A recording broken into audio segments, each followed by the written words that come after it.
46, issue 46. Issue 46, everybody. Welcome to what we call the Source War. What do you mean? If you don't know, you should know by now, man. To be honest, if you don't know, you won't know. Now, welcome to issue 46 of the Source War. Introducing myself, the Outlaw Red Hood, and my boy. We read comics. Yeah, we read comics, aka Nostar. I can't even say the name backwards. You gotta figure it out, man. If I look preoccupied, it's because I'm opening up comics. You got your delivery today. Not exactly. I got one. What is it? I got two. What we got? We got Uncanny X-Men. No, Return of Wolverine issue 3. Yeah. And Uncanny X-Men issue 3. Sweet. Yeah. Oh, nice. How you doing anyway? Yeah, good, man. Busy week. Started a new job this week. Enjoyed it, man. Yeah, it's really good, man. Nice people there. Oh, nice. But I've also helps. been busy after work as well, so yeah. If you guys don't know, Rich had to stay up mad late last night sorting out the script for today. So, Richard, thank you very, very much. I appreciate it. No problemo. It's a pleasure. It's actually fun doing it, actually. As long as you enjoy it. Yeah. Speaking of which, also got some graphic novels. What's that? Also got some graphic novels. I didn't even realize I bought the hardcover, to be honest. But it's All-Star Batman Volume 3 and Batman Volume 5, Rebirth. I'm behind. Nice. Anyway, you were saying? Yeah. You've been all right? I've been cool. Yeah. I started my new job as well. People seem pretty decent, and I'm getting paid, so I'm already kind of window shopping on figures that I want to buy. So I'm cool. For you guys who's wondering, Isha isn't here today. She's on an away mission. She's on an away mission, so she will be back. But yeah, basically it's coming up to the time of Christmas as well. So we may be on next week, and that may be the last episode of the year. Next week's episode. So don't miss it. Yeah, so don't miss next week. We'll be off for a few weeks, and then we'll be back in time for the new year, new season. It'll be a new year. We have a new podcast. We have a new group of people. Our faces are gonna look new. You don't even know. It'll be like face off. Yeah. All right. What's first? So speaking of new, we've got 12 new number ones this week in the comic pool list. So I thought let's just go with the number ones because there's so many number ones this week instead of doing a regular recommended pool list. Yeah. So number one is Prodigy, issue 1 by Mark Miller and Raphael Albuquerque.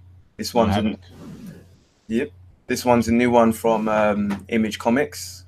I'm hoping, well, from the cover and from the pictures I've seen, it looks pretty decent. So I hope this will be one that they are deciding to put on the Netflix series. What's it about? So basically, it's about Edison Crane's not content being the world's smartest man and most powerful businessman. His brilliant mind needs to be constantly challenged. He's a Nobel Prize-winning scientist, genius composer, Olympic athlete, an expert in the occult, and an international government. And now international governments are calling on him to fix the problems they just can't handle. So I think he's pretty much just like a Black James Bond in a sense. Okay, cool. Good at everything. Yeah. All right, cool. I like that. Sounds cool. That'll actually make a good Netflix series. So Netflix, do it. You're losing everything else, man. You might as well do it. Yeah, can't let Disney take your stuff. Yeah, man. Well, take their stuff back. Take their stuff, I guess. Yeah. You finished playing with their toys, so it's time to give it back and go home. No more sharing. We'll probably get to that later anyway, but definitely. Next one is Killmonger issue 1. This is by Brian Edward Hill and Juan Ferreira. From obviously Marvel Comics. Yep. The brutal tale of a man who will stop at nothing for freedom. One day, Eric Killmonger Killmonger will rise up and attempt to steal the throne of Wakanda. The throne he believes is the throne he believes he is owed. But long before he became king, Killmonger, there was a boy known as Enjadaka. I can never pronounce that name. What was his one again? Hang on. Enjadaka. Jadaka. Yeah. Jadaka. A boy who was stolen from his home and taught only the world's cruelest. A boy who knew the Black Panther only has a fairy tale, a whisper from strangers. This is a story of a man who, driven by revenge, this is the legend of Killmonger. So I think this one pretty much will be going off the back of the movie. The movie, yeah. So is he retconned now? Is it official? Has he? I know Shuri's been retconned because there was like a, I don't know if you read issue 3 or 4 of Fantastic Four. When, is this the one with the new Fantastic Four, the fake one? No, not that one. The one where they were on that planet fighting that woman. Yeah. And Reed brought all the previous members of the Fantastic Four. Yeah. So at the end of it, when everyone's just talking, Black Panther says to... Oh, yeah. He says to Valeria, you should meet my sister Shuri, you two would get on. Clearly she's been retconned to be... Because remember, they were... Yeah, I think she has been. Oh, okay, so would this be his retcon now, isn't it? Yeah, definitely. Because back in the days, it used to be Black Panther who was smart and had the know-how of what to do and stuff like that. So yeah, it's all a retcon, man. Okay. Or a retcon. Next one up is Martian Manhunter, issue 1. No matter what you know about John Jones, you're not prepared for this. The acclaimed team of writer Steve Orlando and artist Riley Rosman from Batman: The Shadow, Batman: Night of Monster Men, reteam for a reinvention of the Manhunter from Mars in this twisted, unexpected series. Back on Mars, Jones was about as corrupt as a law officer can be, and when a reckoning comes for his entire society, he'll get a second chance he doesn't want or deserve. One shocking murder and an unexpected fragment of the Mars he lost will change his life and the course of Earth forever. So I might have to get that because I knew he was a cop. I can't remember if it was the Justice League cartoon or something that I've watched or read that said he was a cop on Mars. So that's cool. And then he came down to Earth and decided to be a superhero. He's basically policing on Earth. What a bent cop. Yeah. A corrupt officer. I love it. This one seems like a bit of a retcon as well. Yeah, clearly. Yeah. Retcon season, man. New Year. Yeah, I know. Tell me about it. What it is New Year's, man. It's so surprising that there's so many number ones. For you guys to know, it's like 12 number ones alone on here that we're doing. So, it's quite a big for December as well. Next one is Die issue 1. Skipped one. Next one is Shazam issue 1 from DC Comics. You got it for free at Comic-Con. Oh yeah, Shizzle. Is that the same one though? I'm pretty sure it's the same one. Okay. The superstar team writer Jeff Johns and artist Dale Eagleson reunite to launch the first all-new Shazam monthly title in the DC universe in almost 20 years. What took you guys so long? Teenager turned superhero Billy Batson struggles to balance school and superheroics. Guess which one is more fun? But when Shazam unlocks a shocking secret deep within the Rock of Eternity, he challenges everything he knows about the world of magic, and his family's future has its champions. Also witness the bizarre team-up of Dr. Sivana and Mr. Mind as they set off to build a society at all their own. Don't miss the start of an epic run in the making as Shazam and the Seven Realms begins. I'm pretty sure I'm looking at this and this is an origin. Yeah? Yeah, look, he's like, wow, I'm bigger now. He says that on the page. No. This is clearly an origin. So yeah, anyway, that sounds good. I've not actually collected Shazam before, so might have to make that my 2019 pickup for the. You know, but we'll see. Year's resolution. I need to switch it out, man. Yeah. Definitely. Sounds cool. You gonna get it? I might give it a read. I'm not sure if I'll get it. No, fair dues. I'm looking to get Prodigy, and I wanted to get Martian Manhunter because the last story arc I was reading was pretty good. Okay. And I enjoyed that. And he's all right in Supergirl as well. So I kind of want to get to know his character a bit more. And plus, there's a few other number ones on this list that I'm planning to get. Fair enough. So we've got Die number 1. That's from Image Comics. This is from Kieran Gillen and Stephanie Hans. Spelled it wrong. Sorry? Spelled Kieran wrong. He did, that is. Oh, right. His parents, whatever. We spelled with an O, not an A, right? How did he do it? E-I-O, whatever. Kieron. Kieron. Ugh. All right, well, whoever floats your boat, mate. All right. Basically, the Wicked and Divine writer Kieran Gillen teams up. Isn't it is it a guy though, or is it a girl? I thought it was a female. You know. I don't know. I'm just saying that the name is wrong. Well, the Wicked and the Divine teams up with artist Supernova Stephanie Hans from the Wicked and the Divine 1831 Journey into the Mystery for her first ongoing comic. Die is a pitch black fantasy where a group of 40-something I like that already. 40-something adults have to deal with the returning unearthly horror they barely survived as teenage role players. If Kieran is in a rush, he describes it as a goth Jumanji. Well, that sounds dope. That only captures a sliver of what you'll find in this oversized debut issue where fantasy gets. Oh, I had to read it because he was looking stuff up. But it sounds dope. Yeah, definitely. And the Wicked and Divine is pretty good as well. So they're good team up. Yeah, definitely. All right, cool. Next one is Freeze issue 1. Freeze.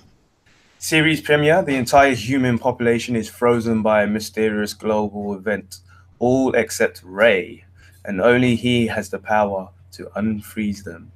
Now, with the fate of the world in his hands, he must figure out what is going on, how to set things right again, and answer the question: does everyone deserve to be saved? Okay. Interesting. Do you know what it sounded like? A Saturday morning cartoon. Oh yeah. That won't end. You get what I mean? Yeah. I'm thinking, well, if he has the power to freeze them, do it in one swoop. And then I'm thinking, he has to travel here, there, and everywhere. It's going to be like a Saturday morning, a weekly event. Yeah. That's what it sounds like. Of adventures. Yeah. Maybe freeze 1 or 2 people while you're going. Yeah. Unfreeze people.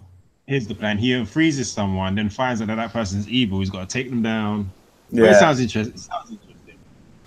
And it's Image Comics, so they've always got interesting books going on. Next one is Self-Made, again by Image Comics. Series premiere, introducing a new graphic team. Introducing a new creative team. Everyone will be talking about superstar talent writer Matt Groom and artist Eduardo Ferrigato. When chaos besieged the kingdom of Arcadia, warrior Amala Kitlali sees it as her chance to escape her clearly defined role and to change her destiny. But she could never have predicted that it would also be her chance to confront her god. In this debut editorial role, comics veteran Carl Higgins guides this intimate world. It's interesting, but it will be Image. The things with Image that it's not like this all the time. It's not superhero-y. It's always outside the box. It's always outside the box. So you'd probably think, I don't know about that, and then you'd read it, and you're like, damn. Yeah, exactly. So that's Image.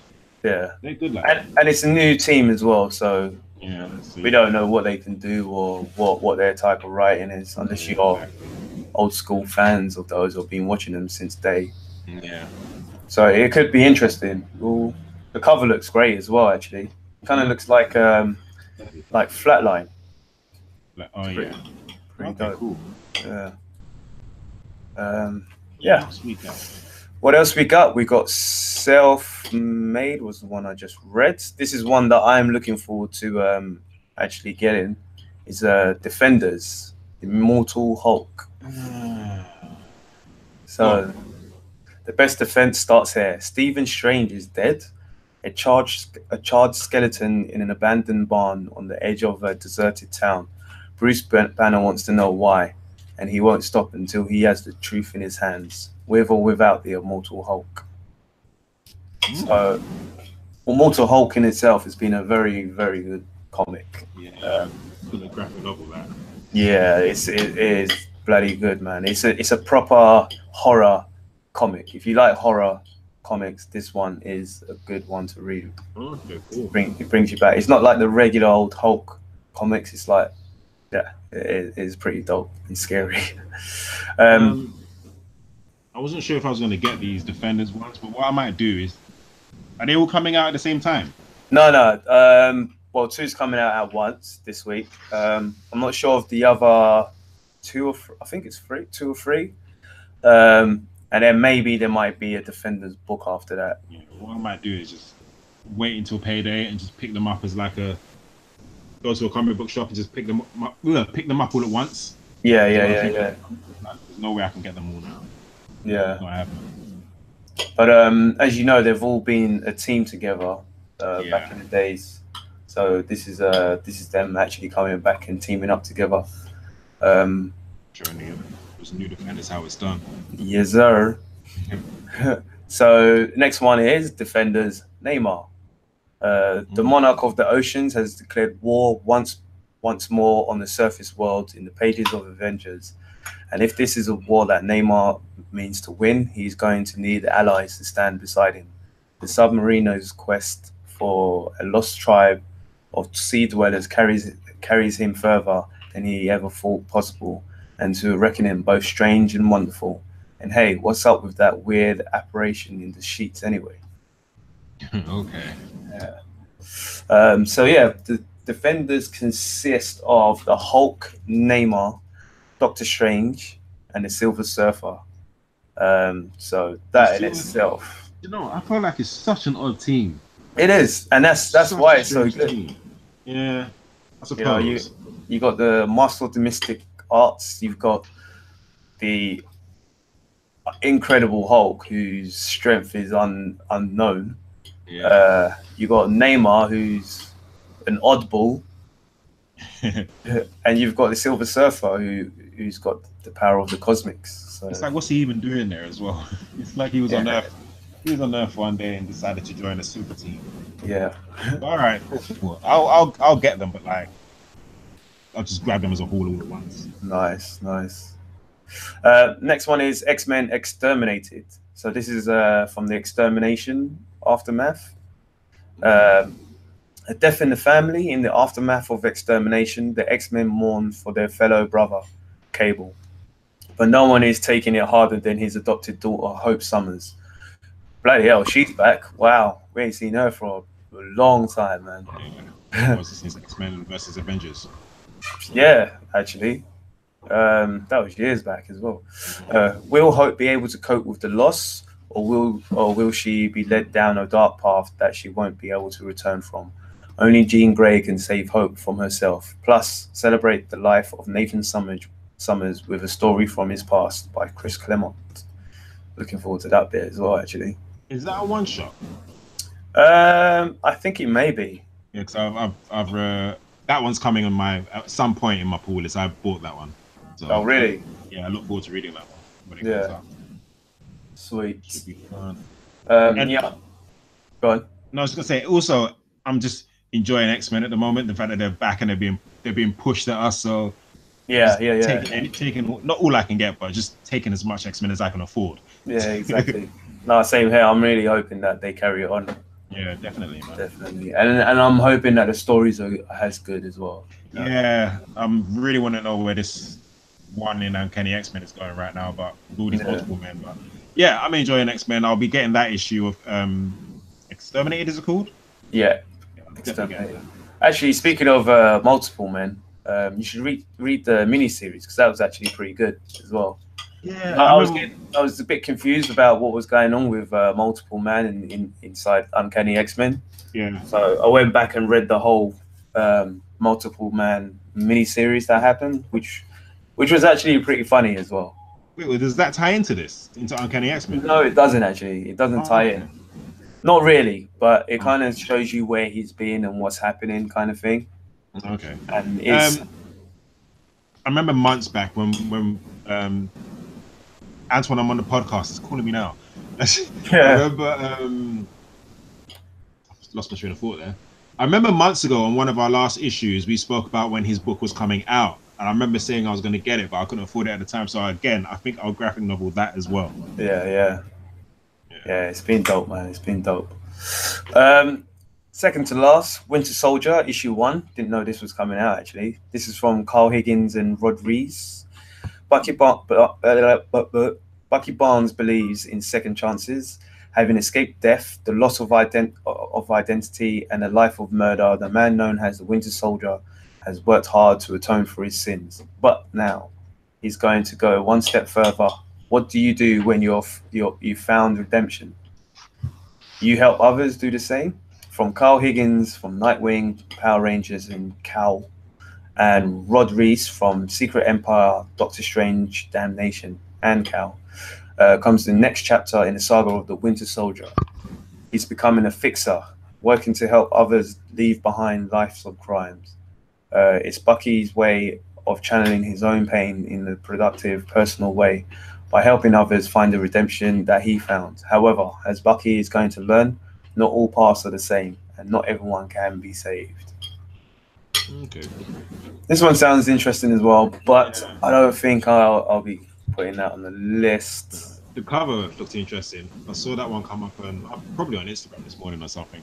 Yeah, And is the one that's got him, um, the one that's got him, Stan Wilson and Cap on it on the cover. It looked really good. But yeah, I'll be getting this. sweet. Yeah. Cool. Last but not least, I know you'll be getting this one because you mentioned you was before the podcast. Merry X-Men Holiday Special. Yeah. So 25 holiday tales of merry mutants, one for each day of December through December 25. What does Magneto do for Hakuna? What's Rogue and Gambit's first married Christmas like? Is Jubilee truly the master of navigating malls during the holiday? These questions and more are answered as all of your favorite X-Men's and more creators. Then you can shake a jingle bell at come together for a holiday, celebrating to the last all month long.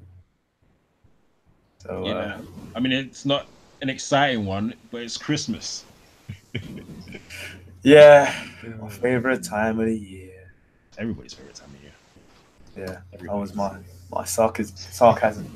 You know, I know. No, I just sometimes they're funny. Like I remember one year they did one for Power Man and Iron Fist, and it was I think Oh yeah, that was last year's one, right? was that last? Yeah, that was last year's one. And when it was just them shopping at the mall, Luke and Danny and Danielle Cage. Yeah. And then Jessica Drew showed up with her baby. That was a fun issue, man. Because they ended up fighting something. It was just a dumb issue. I like when Marvel does these things. Yeah, So, I never did like them, even from back in the days when we had them, like, when we were younger. I didn't. I don't know. It kind of it just moved away from what the current arc was doing. I suppose it's like watching an anime filler, I guess. Yeah. Having said that, I don't like those. So I can understand why you wouldn't like it in comics. Fair dues. One thing I would like Marvel to get back to doing this Christmas, this Christmas, Yeah. Remember when Johnny Storm and Spider-Man would always meet up at the Statue of Liberty every Christmas? Yeah. They need to bring that back now. It's time. We used to do that every year. It back. Yeah, man. Bring it back. Bring it back. What's the next? Next is Meet the Skrulls, a new comic coming out soon.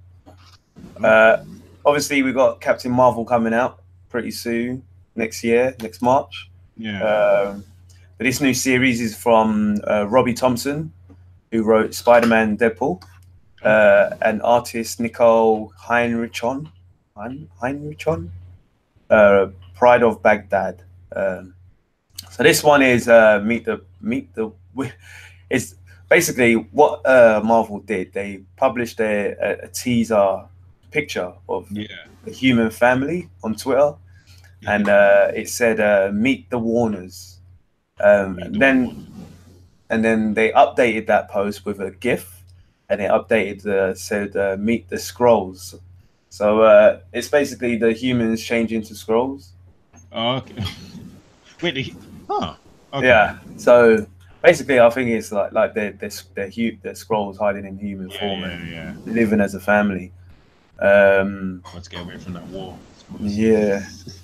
So let me just read. So yeah, you got the older parents, there, and you got an older daughter, and you got a younger daughter who actually seems she's like scared of something, and it could be, I don't know. We don't know where these Skrulls came from. There's actually no information on them. Okay. So they could have come from Secret Wars, or they could have been here since Secret Wars, so they've been living that life.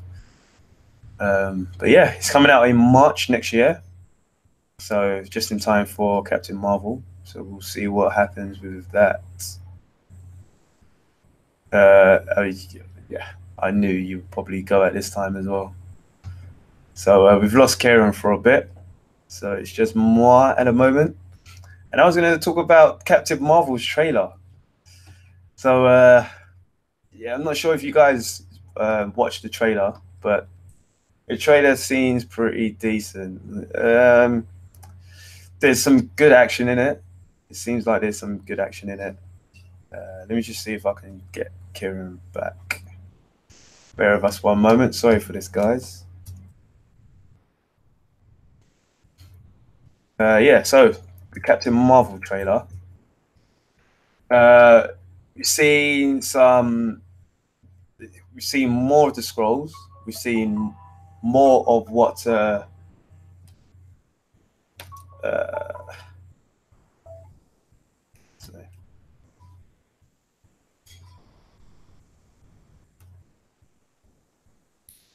sorry guys.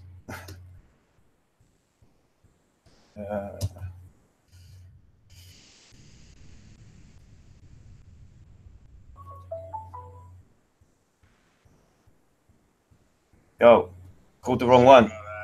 Yeah, you calling the wrong. Yeah, I've got to call you, bro. Yeah.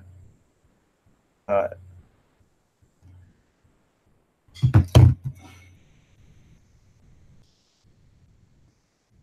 Sorry, guys. Sorry for this bit of silence and just trying to get Kieran back in the convo. There he is. Sorry about that, everybody. Yo. I do apologize. I don't know why it does that around the same time. Yeah. But it is what it is. No matter what time we start. Yeah. Okay, well, you were talking about, I don't know if you moved on from the Skrulls. Basically, what I said was perfect timing with releasing it around Captain Marvel. But if we've moved on. Yeah, I actually moved on to Captain Marvel, actually. Oh. So, did you watch the trailer at all? Yeah, I did. I did watch the trailer. And what did you think? I thought it looked alright. Yeah? Yeah, but just alright. Do you know it got me more at the end? Or with the cat, or with her powers? With the powers where she was just murking ships and yeah. You know what I mean? I was like, alright, cool. And then she had the red suit as well. Yeah. I'm not saying the trailer looked rubbish. It's just that I don't know, I wasn't that excited. I was happy to be watching it, and I'm excited to see the movie. But the trailer didn't really do much for me, except let me know, like remind me, hey, this movie's coming out. Yeah. I know trailers are supposed to do that, but they're also supposed to excite, and I didn't really get excited. No, man. But the movie looks dope. The movie does still look dope. I'm not trying to say it doesn't look dope. Yeah, it does. It does look good. I like the like I said, the fighting at. I don't know, the bit at the end with the spaceship when she's murking the spaceships. I'm really hoping it's not like she's just too overpowered, and that She's gonna be. You know, that she can just do all this, and it's gonna be like a 5-minute action scene of her blowing up ships, and that's about it. I really hope it's like that. I already kind of feel like it's gonna be that kind of movie. I think they even said in interviews or press conferences or something that she's gonna be overpowered. They've come out and said it, so I don't expect anything less. Yeah. We get Superman movies, and we know he's overpowered, but for some reason we don't see him overpowered. We see him weak. So hey, let's have an overpowered Captain Marvel. I'll take it. Yeah. I'll take it, man. I do like. Well, I kind of don't like that they showed us the fight scene with her and the old lady that she punched up in the first. I was gonna say that as well. I think that's where trailers show you too much. Yeah, definitely. It was. We knew it was a Skrull. Yeah, we knew that. I think it had more of an impact when it looked like she just walked up to this old lady and punched her in the face. Yeah. I don't know why they felt the need to give us more on that. Yeah, they shouldn't have done that. And you know that's probably going to be like the actual scene in the film would only probably be like another minute or so. Yeah. They've probably given us everything from that scene on there. To be honest, I don't know why I watched the trailer, because I'm on this thing where I watch trailers less now. So if they release a third, fourth, and fifth, or God knows how many trailers between now and the time the movie comes out, I won't watch them. Yeah. That was the last one I'll watch. All right. I think it looks cool. Yeah, show another city, like an alien city, which would probably be the Kree home world.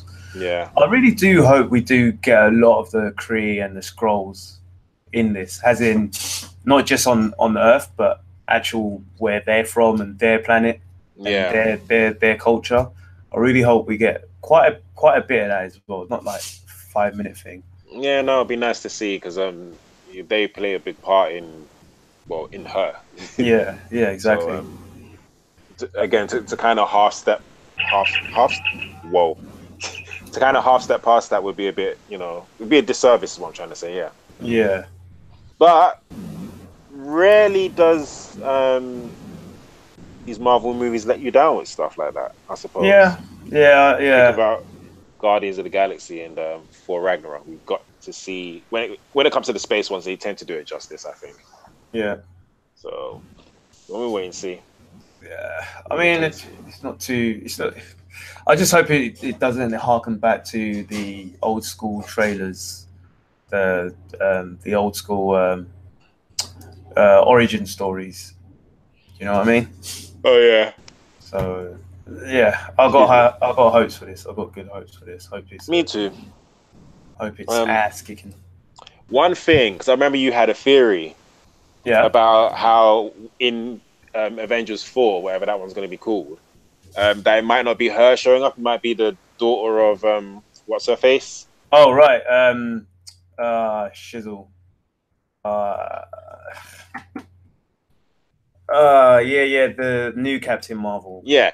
Anyway, we'll get into my point. They blatantly went out to say this on the trailer, that her new abilities slows down her aging.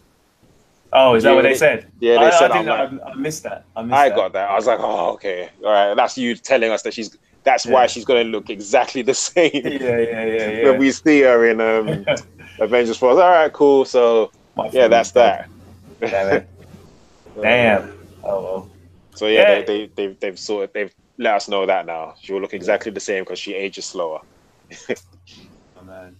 Well, yeah, it was a decent trailer. Could have been better, but I mean, we'll see. It's a Marvel movie. Yeah, I mean, it was a very mediocre trailer. It was nothing I mean, I don't know, how are you feeling about this movie? How excited are you for it? Maybe it's your level of excitement. Because for me, I'm really like, I think because if it was connecting directly to Avengers 4, yeah, you'd be more excited. Yeah, I'd be like, oh my days, I can't wait. It's like a filler, isn't it? It just feels like you was more excited for Ant-Man and the Wasp. Yeah, which by the way, I watched that on Saturday. Oh, did you? Finally, yeah. What did you think? I liked it. I thought it was sick. The villain was a bit. We can talk about it another time, but the villain was a bit waste to me. I feel like I was watching Ant-Man, Wasp, and Hank Pym just kind of go on their adventure. Going on the adventure. The part with the actual villain, just lift that out and just not care about it. But sometimes that's good though. It is. Yeah. But yeah, I think it just seems like a filler, and it's kind of like a, when you're reading, which comic did that? Which comic did it?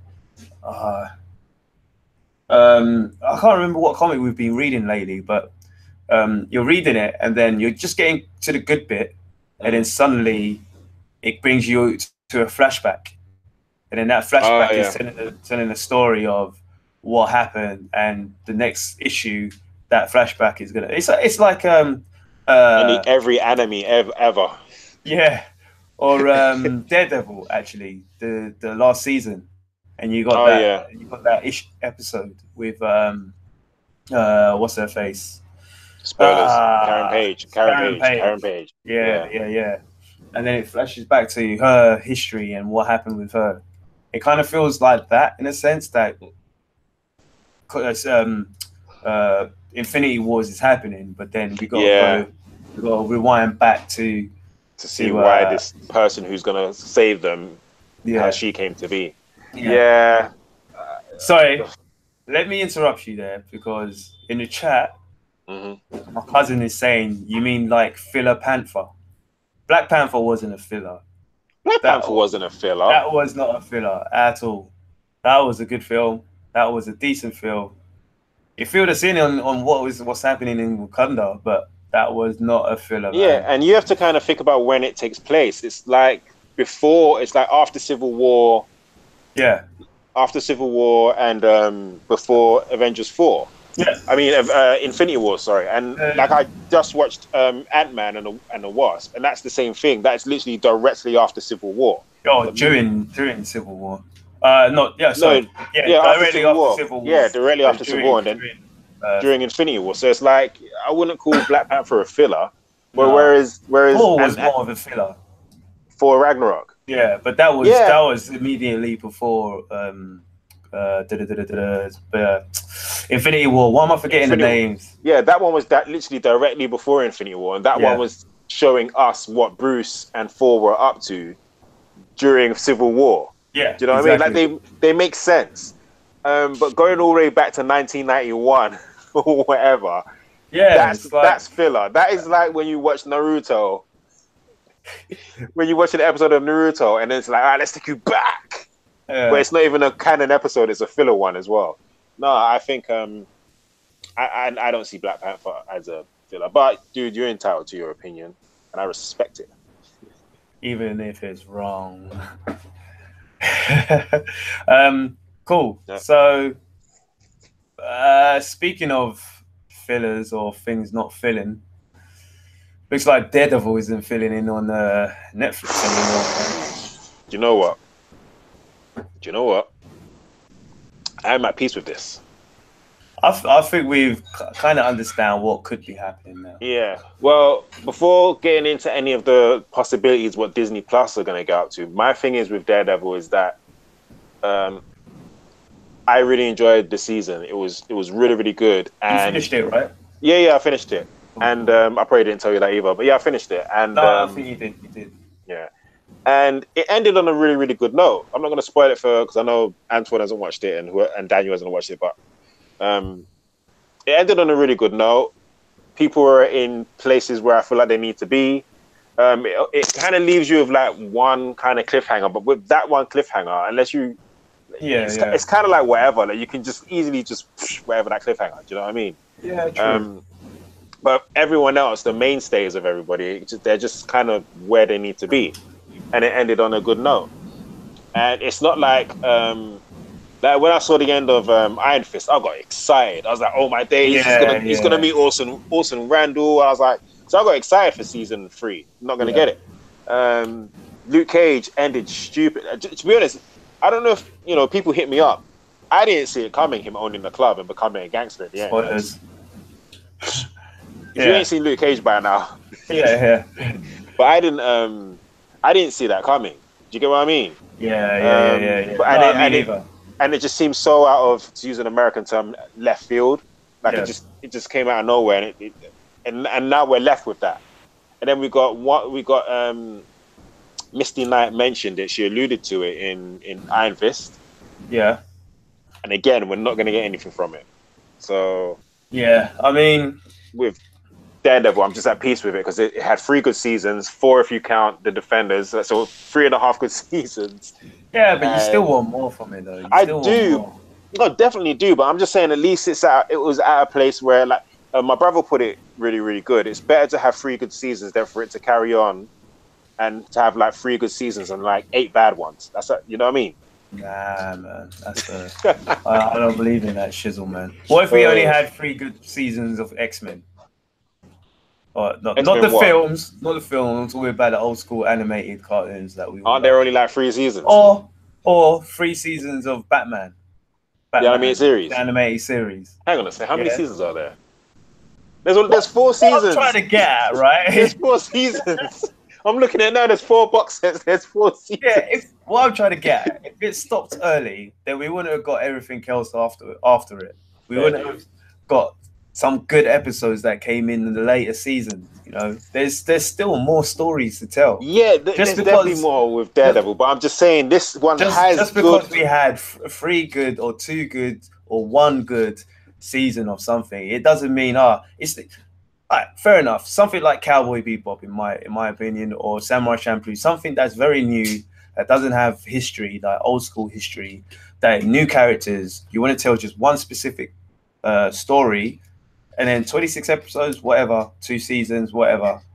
That's it. That's fine. But for characters like what we're talking about, I think carrying on the legacy is what really matters, man. And growing those. Get that. And don't get me wrong, I would love for there to be more Daredevil. Like, please don't get me wrong. Yeah. I'm just saying, with what's going on with Netflix, you always got seasons 1, 2, and 3. Yeah. Is all I'm saying. Yeah. And again, I'm at peace that it didn't end to the point where I'm like, say it was the end of the Defenders. Spoilers if you haven't seen the Defenders. And Matt Murdock, everyone thought he was dead, but then you find out that he's alive, and it ends. Imagine we found out that that's when season 3 got cancelled.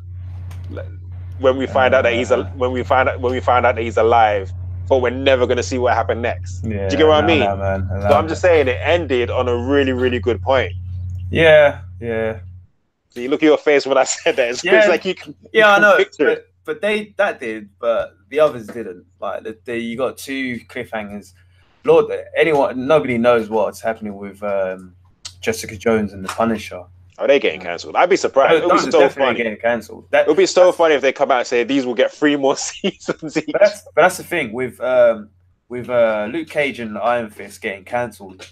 You would have just thought, there's a possibility that obviously what is actually possibly proven to be happening. But what you would have thought before is that maybe they're going in to make a Power Man and Iron Fist. Yeah, like that. But now with Daredevil being such a good episode, me personally thinking it's probably the best season that they've had throughout all of them, and for them to just cancel it, that to me is saying something totally different. Yeah, maybe it might be going to Disney Plus, maybe not, because Disney still owns what they've got. ABC network, they've got Freeform, Hulu. They've got so many different FX now. Fox, FX, yeah. So there's still channels that this show can go on and possibly keep the same level of I don't know, blood. Well, there wasn't that much blood in it, but same But just level of violence. the intensity of it. Yeah. So they still got options. So I don't personally think it's the end of them. And if it is, it would be stupid if they were to recast these characters as well. I think recasting would be a horrible idea. But you know, I've come to learn with these companies that they never listen to the fans. I remember they would always put out press conferences. Our fans are who we think about. No, it's not. We're probably like 10 on the list, if that. But so it wouldn't surprise me if they recasted everybody, which would be horrible. But in all honesty, unless they were going to be put in movies, I probably wouldn't watch them straight away. If they were to recast them and put them in like a TV show, I probably wouldn't watch it. Yeah, no, I would watch it. I'm lying if I'd said no. Yeah, but you'd be reluctant to. But I would be, and I would have. You would already have the feeling that this ain't going to be a good sequel. Yeah, this ain't going to be a good show. Yeah, but if it was a thing where they were going to be like, we're going to get more Jessica Jones and more Luke Cage and Danny Rand and Daredevil, but it was going to be in a movie and they recast them, I'd be okay with it. I'd rather they didn't, but I'd be okay with it. I'd understand that. Yeah. To do a TV show. Having said that, I think they should just take the actors, keep them on as the characters that they're playing, and put them in the movies in general. Anyway, just do it. Just integrate them in. I was talking with my brother, and we were saying, like, hypothetically, if I could just see the scene where Tony Stark is talking to Daredevil, and he says something like, "Yeah, I've always known you were around. I was going to pick you, but I thought you were a bit too intense." No, see. You know what I mean? Like, I can so see that. I can so see that conversation. Yeah. In a very Robert Downey Jr., Tony Stark sort of way. Like, there's no reason why they can't do both, man. Because I want to see Kingpin with Spider-Man as well. Yeah, I want to see that as well. And that's another thing I was saying with my brother. And Daredevil and Spider-Man teaming up, that would be sick. Yeah, I was gonna say, like, Tom Holland's Spider-Man. He's so young right now to go against that Kingpin. Would just be mind blowing. Like, I would love to see that, and I think there's so much potential possibilities with these actors right now. And if Marvel doesn't, cash in on it, well, they're stupid. Yeah, but exactly. These stupid old ass execs don't know. They don't know shit. All right, so let's move on to another thing that could be developing. We're not really sure 100% yet. But according to Deadline, Shang-Chi will be the Marvel Studios is developing a Shang-Chi film, Master of Kung Fu. I don't know. You don't know? I don't know the character too much. The only time I know Shang-Chi is when I was collecting Ultimate Comics years ago, and they used to do like I've got quite a few Shang-Chi, but like the Ultimate version. So those are, anyway, I can't remember. But those are the only ones I know him from, and I know he has a relationship. I don't know. Well, in the Ultimate Universe, I don't know about 616. Yeah, but he has a relationship with Danny Rand. Like, they're supposed to be pretty close as well. Right. But so basically, he's just a Bruce Lee. I'm not sure, and he's another kind of street level hero. So it's be interesting. Yeah.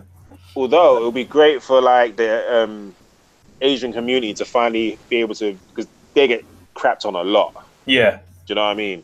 So this could be Marvel's chance to be like, okay, you didn't like what we did with Danny Rand, but here, have this. Yeah. You know what I mean? So apparently a Chinese American writer called Dave Callahan will handle the film's screenplay while they're pursuing a director.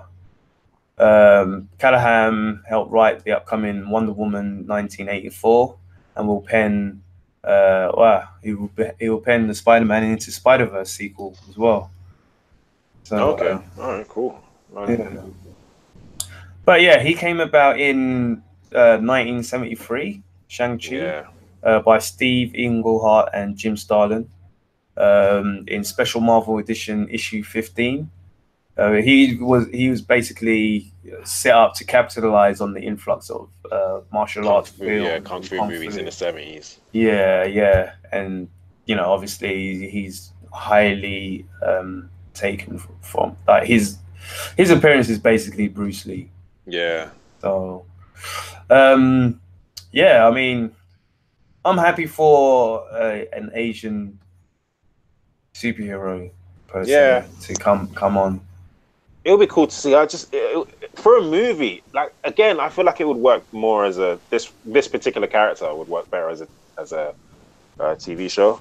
Really, even though we've had Iron Fist in a sense. But that's the thing. It might be the Iron Fist show that everybody wants. Yeah, that is what people wanted, really. Yeah, so that's the character. Do you know what I mean? Yeah. But a film will be interesting. I just feel like, I mean, I know it's going to be Marvel, so they might not get it wrong, but I feel like this one's very easy to get wrong. Yeah, definitely. This is going to be their Black Panther, man. Yeah, it could be. Man. It could be. So, if a little bit of history, I'll just quickly read a bit about Shang-Chi, if you don't know. He was raised by his father's minions to become an ultimate assassin, trained in a variety of martial arts to become the master of Kung Fu. After learning of his father's evil ways, Shang-Chi vows to dismantle Fu Manchu's vast criminal empire and use his deadly hands as a force of good, for good. An instant success, the character received his own ongoing series the following year, originally titled The Hands of Shang-Chi, Master of Kung Fu, and it went on from 1983. It went on from until 1983, when I was 2-3 years old, and ending with its 125th issue. So it survived 125 issues. You got a lot of history there. Yeah, it's true. And you know when that movie comes about, he'll be reintegrated to the Marvel comic universe. Yeah. My cousin in the chat is saying another filler. Well, at this point, I'm not defending Marvel. I'm just saying. At this point, they need to fill the gaps with some ethnic minorities, man. Not even just that, but they're just gonna be like. Bear in mind, after 4, what am I saying? 4? After Infinity War, after the next Avengers movie, they're basically gonna be starting from scratch again. So it's gonna be like the next Iron Man, the next Hulk. Yeah, they're gonna be building again, filling it up. Yeah. So, all right, I can't say nothing, man. Yeah. All right. So. Someone else who's also filling something up is Warner Brothers, and they want to fill it up with Blue Beetle. So apparently, Blue Beetle movie is in development. I'm with this. I don't really know much of. Actually, let's kill 2 birds with 1 stone. We got a Blue Beetle apparently in development, and they could be developing a Batman Court of Owls game. On the movie. So I was saying this. There were 3 Blue Beetles. That's what I love about DC. You get generations. I forgot the first one's name. It's Max. I forgot his name. But the way I was thinking they should do it is like a trilogy. So you got the first Blue Beetle, and then he's the one who finds the scarab and he's working on it. And then I think he dies, but he passes the scarab on to Ted Cord, who was the second Blue Beetle. He's experimenting on it. Never figured out what it was. He became the next Blue Beetle. Right. Then he becomes best friends with Booster Gold. Then Ted Cord dies. Yeah. Ted Cord dies. Then you got the third Blue Beetle, who's Jaime Reyes. He finds the scarab, becomes Blue Beetle, and he's mentored by his Ted Cord's best friend. Booster Gold. I think that would be a sick trilogy, just to have all 3, go through all 3 of the. And they could. So after Blue Beetle Part 2, there will be a Booster Gold film. Yeah, you could even do that. Booster Gold film. So say introduce Booster Gold in the second. That would be quite sick, actually. That would be quite sick. As in, they're really good friends from back in the days, and like you said, he comes in Blue Beetle Part 2, and then at the end, the hero dies. Yeah, exactly. He dies, and then Booster Gold does whatever. Then Booster Gold is like, okay, because Booster Gold is a bit of a clown. Yeah, So in his movie, he could be like, "Oh, I gotta do for my friend. He would want me to save these, help these." So he's got his movie. He's got his movie, his coming of age movie, and then meets. But sorry to interrupt. Sorry, but Booster. Let me just try and get one thing straight about Booster Gold. He's actually from the future, right? Yeah, he's from come to the past. Yeah, he's from. I think he's from the same future as Bart Allen, the 31st century. I think. Oh right, okay. Yeah, I think. Don't quote me on that. But yeah, he's from the future, and he took a bunch of stuff from I think it was the Flash Museum. Oh right, something like that, and then went back in time to be a hero. Sweet. Yeah. No, that sounds like a good idea, man. That's my idea. You know, you're free to use it, Warner Brothers, because your movies suck. That's a good little. That's a quadrilogy you got there. Yeah, and that was MCU level of thinking as well. To see where I did that. That's what you need to be doing, man. Yeah, man. Fill in the gaps, man. Fill in the gaps of what you've got. But I think a Blue Beetle movie, if done right, could be good. Pretty dope, yeah. Court of Owls game, is this going to be by the people who did like the Arkham games? Well, it's a rumor. That's what people are saying.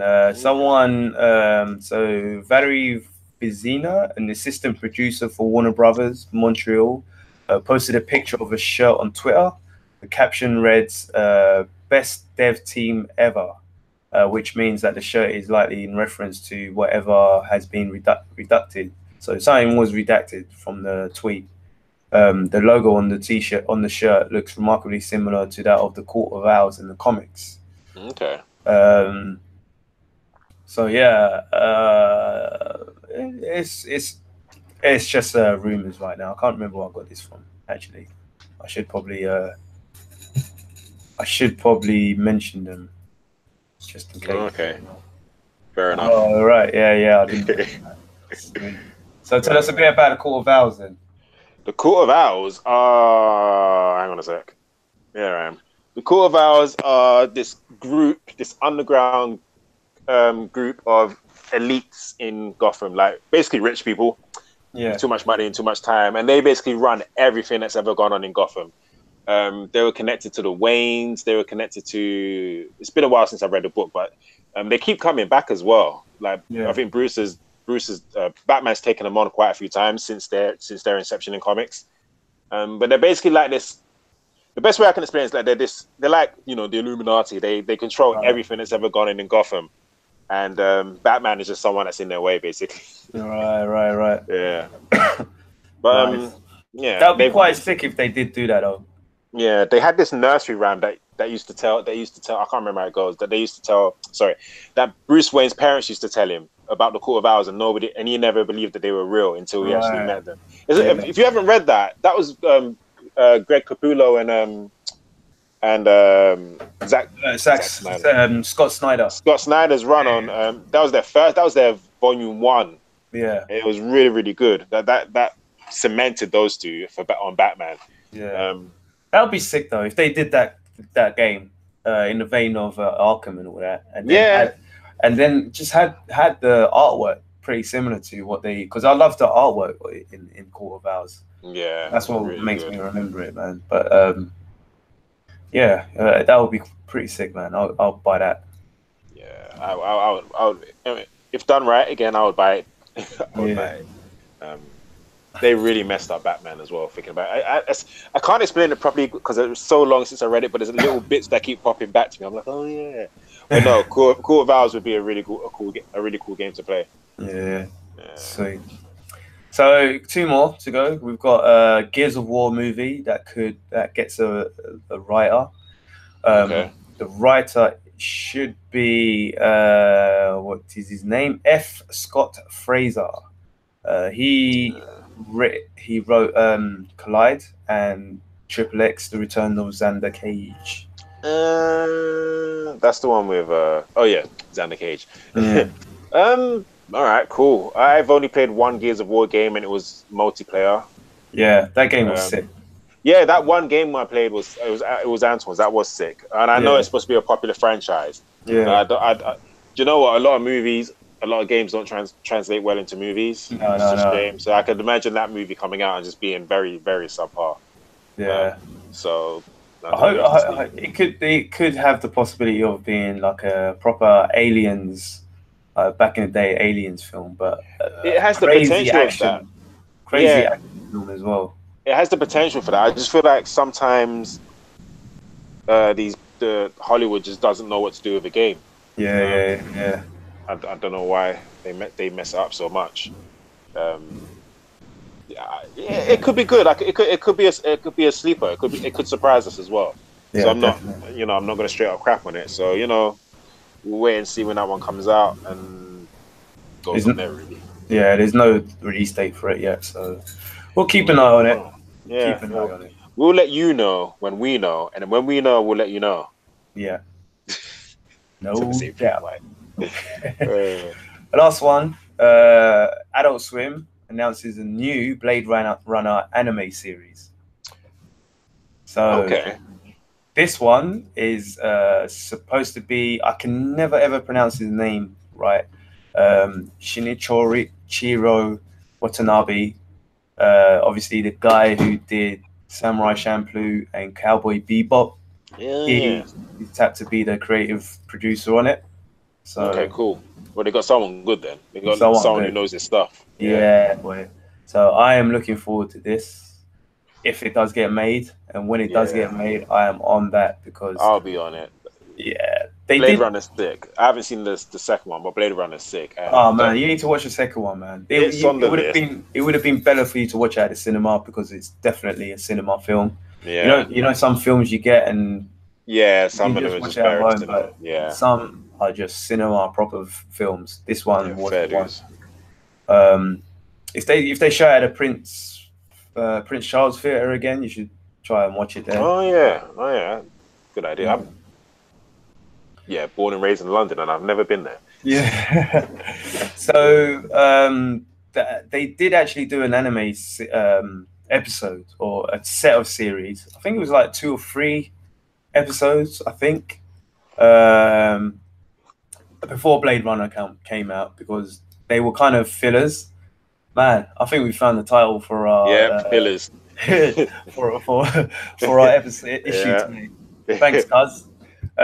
So yeah, they did release a couple of anime fillers for the movie, and it was just to kind of catch up because it's kind of in real time as well.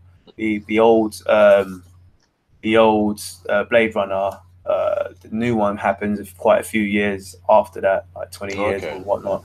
And so these animated short pieces were fillers to say like what's been going on between that time, because a lot of things between the replicants have been happening and between the humans as well. It's such a good movie, man. It is such a good movie. Okay. But it's on the list. Yeah. So Adult Swim announced it. It's going to partner with Alcon Television Group and Crunchyroll to produce a new series. So apparently it's called Blade Runner Black Lotus. It will span 13 episodes and will be directed by Shinji Aramaki and Kenji Kimiyama.